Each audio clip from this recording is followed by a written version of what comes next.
Do we have free will? This question has stumped philosophers for millennia. In recent times, prominent philosophers have written about the subject as if believing in free will is pure superstition, and as if not believing in free will is somehow more compassionate. They seem to have neglected the fact that if you rid the person of responsibility altogether, you also rid the person of a meaningful existence and perceive them and the rest of the world in mechanistic terms, as if everything they ever do is predetermined. It is a nihilist's dream. What must first be addressed in answering this question is that the question itself is poorly defined. What is meant by free will? The power to make independent decisions and to act on them? The more you think about this, the more you realize how vague the idea is.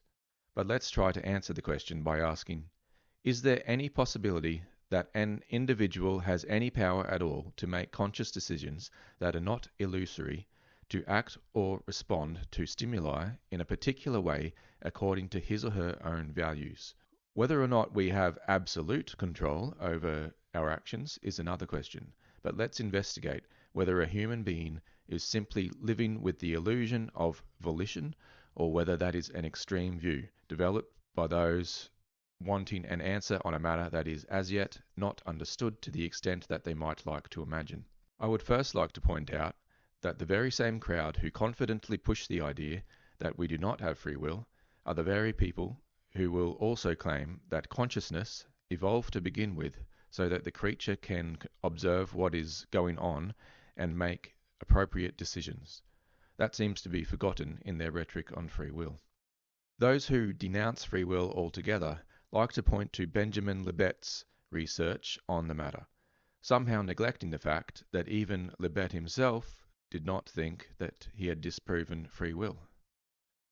The first experiments on free will were in 1964, when two German researchers placed a device over participants' heads to measure electrical signals while they were performing a task. The participants were asked to flex a finger on the right hand repeatedly at any pace that pleased them for up to 500 times per visit.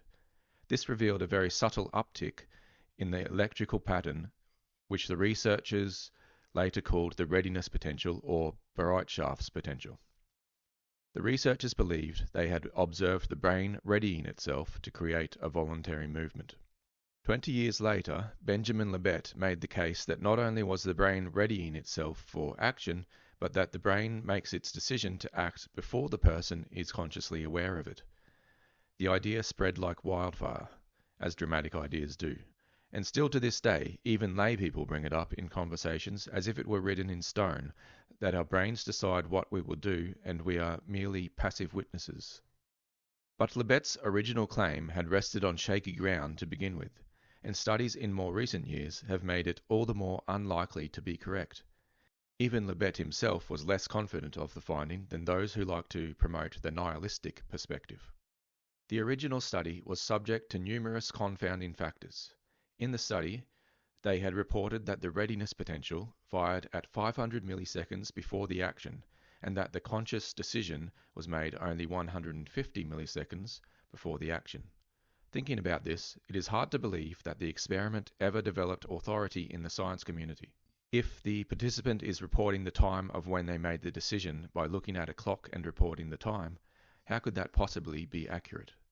Can you read a clock in a millisecond and commit the number to memory while also thinking about tapping your finger? Obviously not. The experimental method is very inaccurate. Those confident claims against free will seem all the more absurd when you realize that studies in more recent times have shown the Bereitschafts potential may be something else entirely. There is no solid ground on which to assume it causes the action. In 2012, Aaron Schurger and his colleagues at the National Institute of Health and Medical Research in Paris found that the Bereitschafts potential is actually a build-up of brain activity that happens while a person is assessing a situation. Since the participants in Libet's were not given external stimuli to act on but were instead tapping the finger when they pleased, they would have been more likely to do so when the brain activity was at its peak, as there was nothing else to base the choice on. It's a classic example of how isolating humans in a laboratory can sometimes lead to a poor understanding of how humans really are. When you take the wave out of the ocean, you take the ocean out of the wave. Had they been able to study in a more dynamic situation, they may well have observed volition, although I doubt they would have, because the map would have inevitably been mistaken for the territory while using reductionist methodology. The legacy of the Brightshaft's potential gets even less impressive when you find other studies have revealed it to be simply a symmetry-breaking signal. When monkeys were studied with the task of choosing between two equal options, a separate team of researchers observed that the Brightshaft's potential correlated with the monkey's upcoming choice before the monkeys were even presented with the options. Or in other words, what was previously thought to be brain activity that causes action is actually brain activity that occurs regardless. In 2012, Schurger and his colleagues decided to repeat Libet's experiment, and to avoid unintentionally cherry-picking brain noise, they included a control condition in which people didn't move at all. Using artificial intelligence, they were able to find the brain activity occurring with the finger tapping. It was found to be at about 150 milliseconds, the same time as the participants had reported making the decision. So in other words, the interpretation of the Libet study had created a whole lot of drama over nothing. People's subjective experience of having made a decision to act does coincide with the action. Of course, these less dramatic findings never made headlines. News travels fast only when it shocks and disturbs. The more recent findings may be wrong too, and they don't tell us much about how this really works. But what's important to point out is that the mystery is still there. It's important not to be too quick to believe a confident, one-mode reductionist when they make such a lofty claim as to say that we do not have free will. Our sense of volition is essential to our sense of responsibility and to our sense of meaningfulness. It is known by clinicians that this is an essential factor in mental health, and so I find it alarming that certain writers have made such confident claims against free will, without having done thorough research into the matter.